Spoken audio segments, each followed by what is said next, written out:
Welcome back. It is day 27 of the government shutdown and still no end in sight. The pain, it is real though, and it's piling up across the country. And in our region, that is federal workers are bracing for a second pay period without a check. And that is, there are new questions about President Trump's meetings with Vladimir Putin.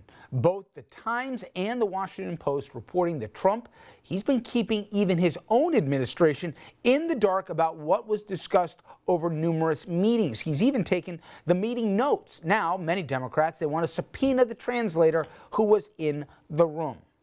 Then, of course, there's the incredible story that the Times had that reported about the FBI. Think about this. The Federal Bureau of Investigation investigating whether or not our president was a Russian asset. Now, the probe, it was launched after Trump fired then FBI Director James Comey. He then admitted that the Russia probe was one of the reasons why he canned him. Well, joining me now to discuss that and more, including the shutdown, Democratic New Jersey Congressman Tom Malinowski. Tom served on President Clinton's National Security Council, and he also was Assistant Secretary of State in the Obama administration.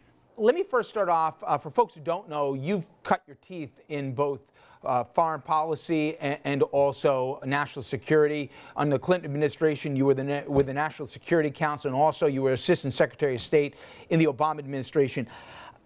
I don't know if I've done a good enough job just explaining how crazy the realm we are in right now, where you have the FBI literally investigating the president if he was a Russian asset, and the president ordering and taking away the notes of an interpreter given his private conversations with multiple ones with Putin.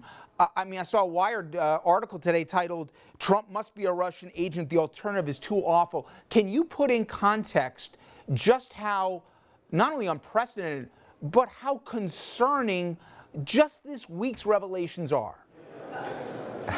Yeah, this isn't normal. And it's really important that we remember that this isn't normal, that we're talking about whether the President of the United States may be in some way beholden to a foreign power. I don't know what the truth is. This is why we have an independent investigation led by Mr. Mueller. But what really does worry me is when I hear the President of the United States talking about withdrawing from NATO, when I hear him repeating things that will be music to Putin's ear. Whether there was any collusion, whether there's any relationship there, or whether these are simply two guys who agree with each other, the result is the same, that we have a president who's basically withdrawing America from the world and from the world's fight, and our adversaries are very, very happy to see it. Obviously, the interpreter, what she heard and what she could convey would be potentially revelatory. However, I'm curious from your position as somebody who knows the importance of confidential conversations with world leaders, would you want that interpreter subpoenaed by Congress? I'm uncomfortable with that. Now, this is an extreme and extraordinary situation that we're in, that we're even considering such a thing. But I feel for the interpreters who are just trying to do their job, and do we want all future presidential interpreters to now be subject to congressional subpoena whenever one party is critical of the president? So I worry about that, and I'm not sure we could learn that much from the squiggles that interpreters put down on a page. They're not actually taking notes that really reflects accurately the conversation. They're just kind of shorthand squiggles to help them do the simultaneous translation of the conversation.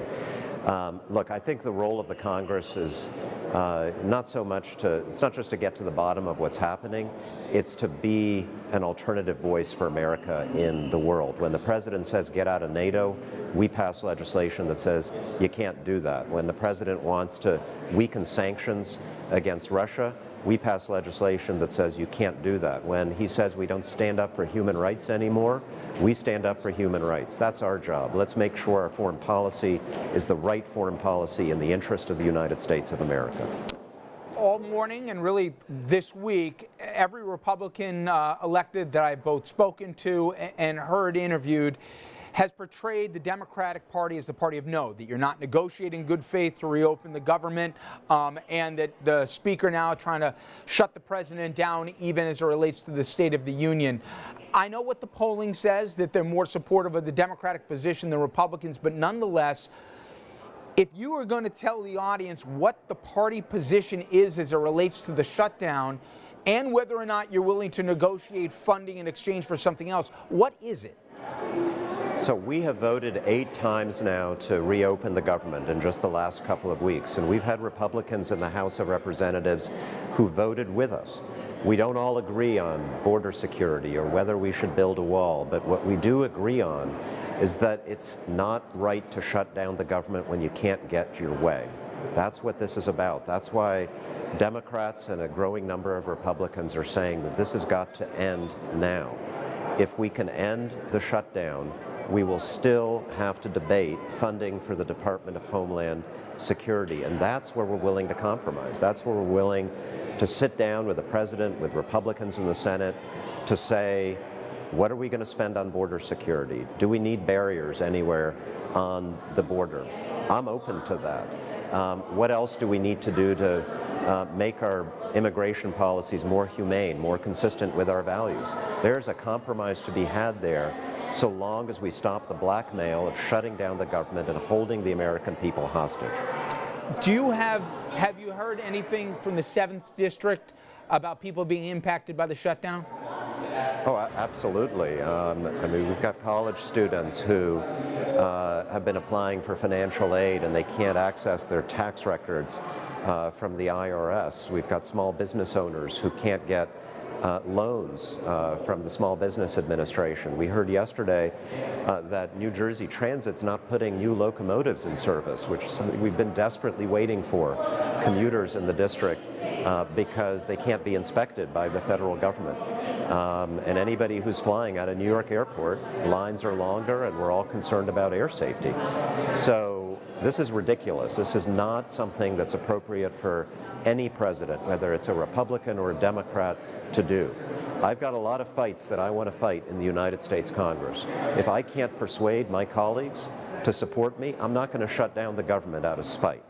My job is to try to persuade them through regular order. That's what Democrats here stand for.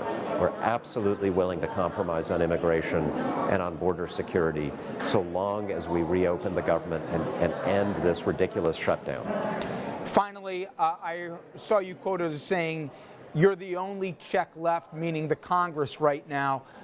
In terms of investigations and the timing of investigations, are you guys going to wait until the Mueller report comes out, or will you launch certain probes even before it's delivered? As far as the Mueller investigation, my position is we protect the Justice Department, protect the FBI, protect Mueller, let them do their jobs. When they're ready to report something to us, then we'll do what's right, whatever that may be.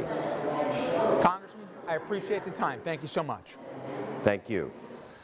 Up next, sometimes, well, you know the expression, sometimes you have to laugh to keep from crying. Well, we're going to run through a bunch of things that have just happened in Washington, and given all the fire hose of news information, some of these are getting lost in the shuffle. We're going to tell you some that, if not will shock you, will certainly make you cringe.